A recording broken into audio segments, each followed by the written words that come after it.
ഇന്ന് കുറച്ച് off day കലാപരിപാടികൾ കണ്ടാലോ?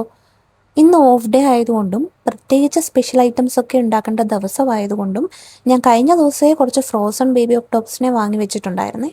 അതിനെ കുറച്ച് ചൂടുവെള്ളത്തിലോട്ടിട്ട് ഉപ്പിട്ട് മഞ്ഞപ്പൊടി ഇട്ട് തൊലിയൊക്കെ കളഞ്ഞ് ക്ലീൻ ചെയ്ത് സെറ്റ് ചെയ്തപ്പോഴത്തേക്കും ദാ ഇങ്ങനെ ഒരു ടെക്സ്ചറാണ്. ഏകദേശം വൈറ്റ് കളറാണ്. ഇത് മഞ്ഞ കളറിലിരിക്കുന്ന ഞാൻ മഞ്ഞപ്പൊടി ഇട്ട് ക്ലീൻ ചെയ്തുകൊണ്ടാണ് കേട്ടോ. അത് ഏകദേശം ചൂട് പാനിലോട്ടിട്ട് 10 മിനിറ്റ് കഴിയുമ്പോഴത്തേക്ക് ഇങ്ങനെ വെള്ളം വെള്ളം ഇങ്ങനെ പുറത്തോട്ട് വരും.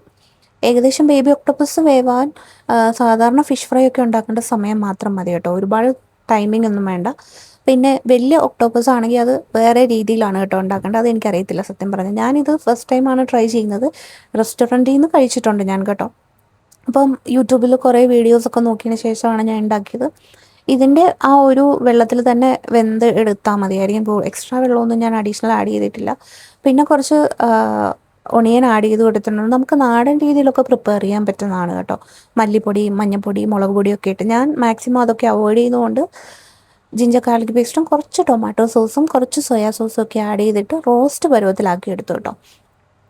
അപ്പോൾ കഴിഞ്ഞ ദിവസം എൻ്റെ ഒരു ഫ്രണ്ട് പറഞ്ഞു, നീ ബേബി ഒക്ടോപ്പസിനെ കഴിക്കുമോ അയ്യേ എന്ന് പറഞ്ഞു. അപ്പോൾ അവരോട് എനിക്ക് പറയാനുള്ളത്, നമ്മൾ ഈ ഞണ്ട് കഴിക്കുന്നതും മറ്റേ ഈ സ്ക്വിഡ്, കണവ ഇതൊക്കെ കഴിക്കുന്നതും സെയിം ഒരു കാറ്റഗറിയാണ് ഈ ഒക്ടോപ്പസും.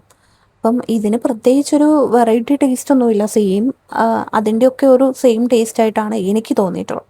അപ്പോൾ ഫൈനലി എല്ലാം ഞാൻ റോസ്റ്റ് ചെയ്തെടുത്തു. ഫൈനൽ വ്യൂ ആണ് കേട്ടോ ഇത്. ഏകദേശം കുറച്ച് കരിഞ്ഞു പോയിട്ടുണ്ട്. ഒരു പ്രത്യേക സാഹചര്യത്തിൽ അങ്ങനെ പറ്റിപ്പോയതാണ്. ഉള്ളി മാത്രമേ കരിഞ്ഞിട്ടുള്ളൂ. ഭാഗ്യത്തിന് എൻ്റെ ഒക്ടോപ്പസിനൊന്നും പറ്റിയിട്ടില്ല കേട്ടോ.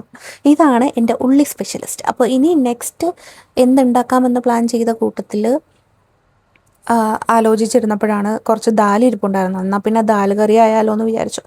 എനിക്ക് ഭയങ്കര ഇഷ്ടമാണ് കേട്ടോ ദാൽ കറി.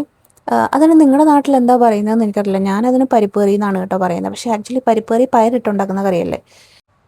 പിന്നെ ഞങ്ങൾ കിച്ചണിലെ പരിപാടികളൊക്കെ കട്ടിങ് എല്ലാം എൻ്റെ ഹസ്ബൻഡാണ് ചെയ്യുന്നത്. കുക്കിംഗ് എല്ലാം ഞാനാണ് ചെയ്യുന്നത് കേട്ടോ. അപ്പം ഒരു കുക്കിംഗ് ബന്ധമാണ് ഞങ്ങൾ തമ്മിലുള്ളത്. അപ്പോൾ ഇതൊക്കെ കണ്ടിരിക്കുമ്പോൾ എനിക്കറിയാവുന്ന കുറച്ച് ആളുകളൊക്കെ വന്ന് പറയും, കല്യാണം കഴിഞ്ഞത് ഇപ്പോഴല്ലേ, ഇനി ഇങ്ങോട്ട് കിടക്കുന്നതല്ലേ ഉള്ളൂ ദിവസങ്ങൾ എന്നൊക്കെ പറയുന്നതോടെ എനിക്കൊന്നും പറയാനില്ല ഗൈസ്. ഇതിന് മുമ്പ് ഞാനിത് കുറേ തവണ കേട്ടിട്ടുള്ളതായതുകൊണ്ട് ഞാനതൊക്കെ സ്കിപ്പ് ചെയ്ത് ഇടുകയാണ്. അപ്പം നമ്മുടെ പരിപ്പ് കറിയൊക്കെ ഇവിടെ വെന്തിട്ടുണ്ട്. പിന്നെ ഇത് കടുക് പൊട്ടിച്ച് അങ്ങോട്ട് ഇടുക. അപ്പോൾ എല്ലാം നമുക്ക് സെറ്റായിട്ടുണ്ട്.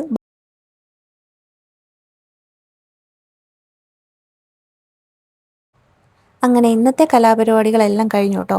ചോറും പരിപ്പ് കറിയും ഒക്ടോപ്പസ് റോസ്റ്റും. അപ്പോൾ അത്രയേ ഉള്ളൂ. വലിയ രീതിയിലൊന്നുമില്ല കേട്ടോ. എന്തുണ്ടെങ്കിലും ഞങ്ങൾ ഹാപ്പിയാണ് കേട്ടോ. അപ്പോൾ എല്ലാവരും ലൈക്ക് ചെയ്യുക, കമൻറ്റ് ചെയ്യുക. ബായ്.